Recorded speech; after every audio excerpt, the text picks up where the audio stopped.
lang, anak. Oh, ano? What will you say?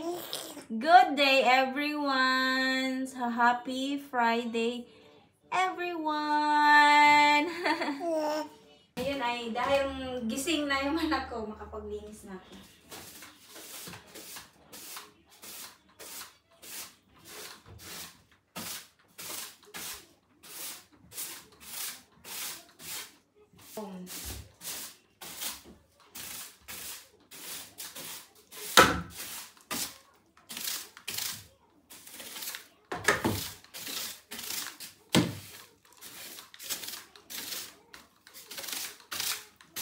Ganito lang kami sa bahay. Linis-linis dan konti. Ganito lang.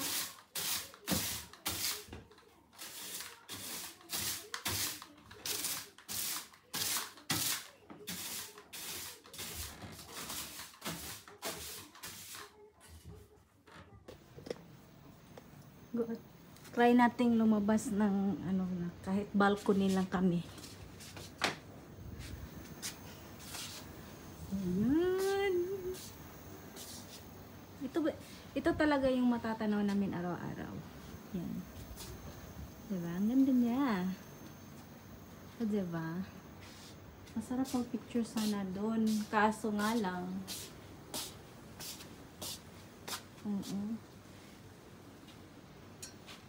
Sarap sanang maglabas-labas.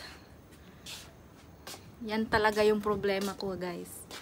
Gusto naming lumabas, kaso nga lang, hindi naman ako marunong mag-drive. Yun talaga yung pinaka maganda sana dito sa Japan. Ngayong season kasi maganda yung mga dahon. Nag-iiba na siya ng kulay. Eh, hindi nga tayo marunong mag-drive ng sasakyan. Sa bahay na lang.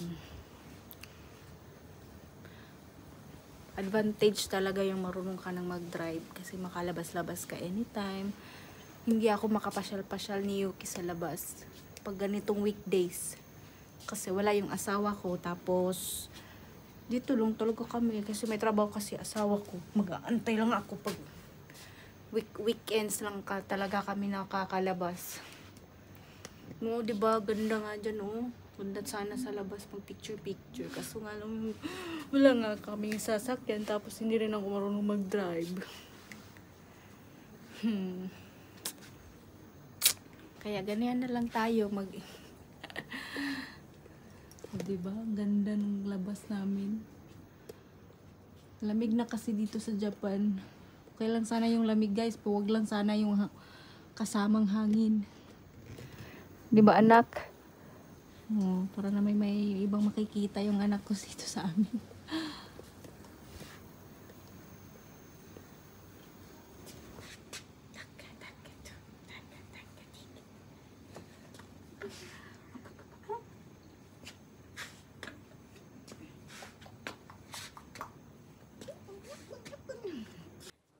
Dahil dito lang kami sa bahay. More bandings tayo sa aking baby. Mama.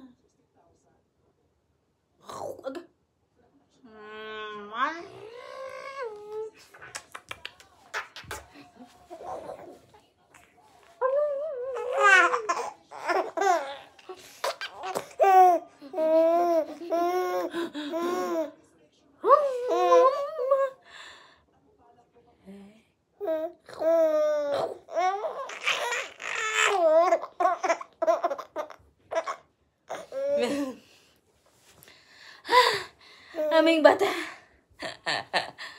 Ganito lang kami sa bahay. Magkukulit-kulitan. Ano naman yan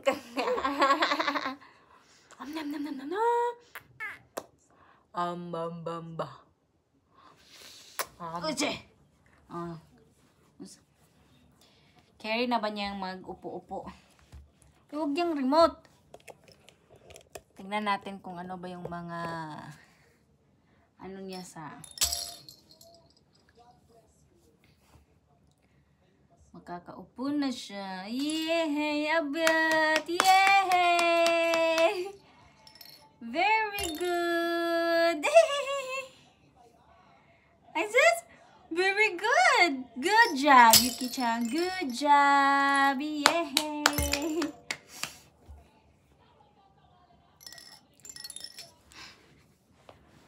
So, ayan guys. Dito lang kami sa bahay.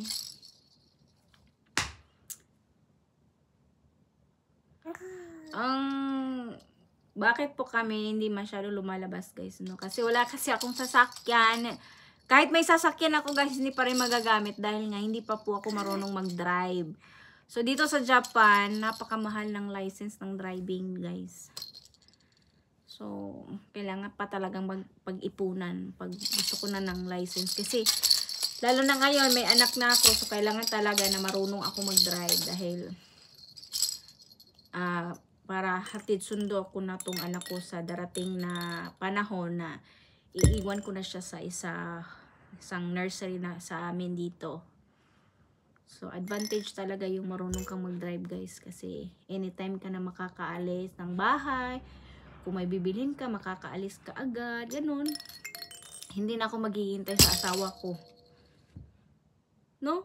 So, ngayon, magsisikap muna akong makapag-ipon-ipon para makakuha ng license dito sa Japan. Pagtarong, anak! Ba? Ayan, guys. Ano ba? It's already, 4 p.m. So, ito ba ito? So, kailangan ko nang maghanda ng aming dinner. So, routine talaga ng asawa ko is, basta Friday, basta Friday po kasi, anong tawag nun? Schedule po yan yung nag-iinom ba? Kumbaga, magtatagay. Dahil, worth it din naman na magtagay siya. Kay, for the whole week, nagtatrabaho naman siya. Deserve din yung uminom ng alcoholic drinks.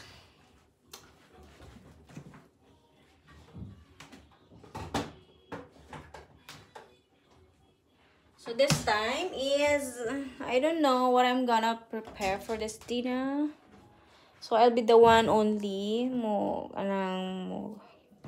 kaon og rice. So napaman may left over last night. So here, napaman ko left over last night, and then I think I'm gonna cook the gyoza or dumplings, something like that. Here, dumplings. So I think it's only dumplings here, and I have here also the old butter shrimp and crab. This is butter shrimp and crab. So yeah, I think only dumplings yung lulutuin ko ngayon. So while Yuki is nalingaw sa Cocomelon, so I'm gonna go to the other room because I will prepare her uniform for this night. So nag-iisip na ako kung ano yung susuotin.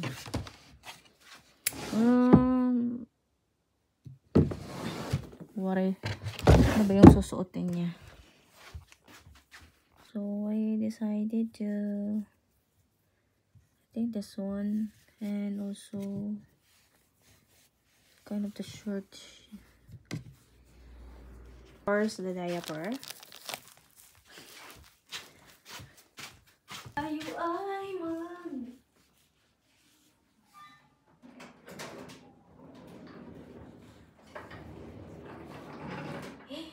aray ko.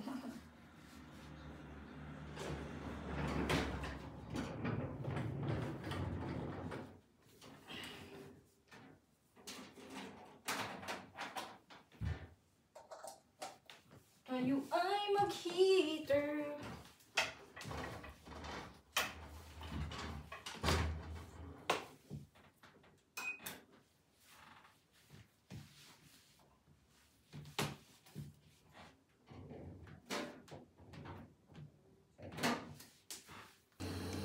guys, inon ko na yung heater. Isa ito talaga sa mga delikado pag nakagapang si Yuki dito hanggang dito.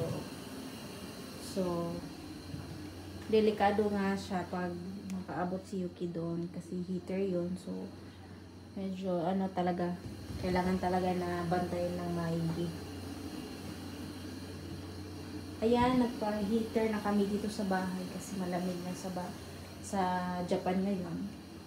So, ganito yung ano, time check pala ngayon is 4:30. So, ganito na yung araw namin. Oh, diba? Ganito na.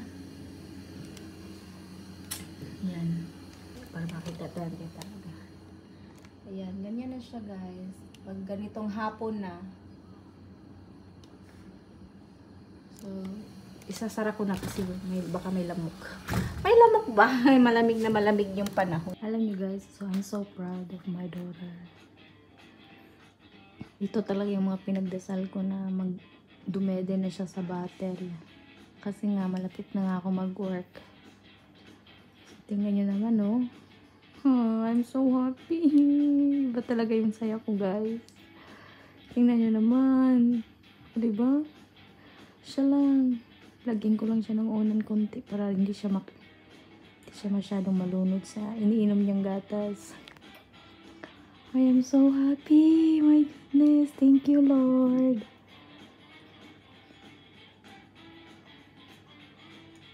So, today is magluluto tayo ng dumplings. Ganito lang po siya gawin. Dahil nga, it's already 5 na. So, pauwi na yun ng asawa ko. And of course, ganito na din kadilim sa amin. Mga bandang 5 pa to, hindi pa 5:30. Ganito na kadilim. Alas 5 pa ng hapon. So, ganito na siya. So, diba? Sobra ng lamig, guys. Yan. Siyempre, pagpatuloy natin ang ating pagluluto. Yan. So, happy. Ay. Ako. Ayan. Tingnan natin yung isa. Sobrang nakaka-proud talaga yung anak ko. Thank you! Ayan guys, hanggang dito na lang talaga ako sa vlog ko kasi magluluto na nga ako ng aming dinner. So anyway, thank you so much for watching sa ating video today and hopefully nag-enjoy kayo sa aking video. Ayan na, nagsasmile yung anak ko. So, don't forget to click the notification bell and subscribe. So, huwag niyo pong kalimutan mag-like, share, and comment. So, bye guys. Thank you for watching everyone. Thank you. Bye-bye.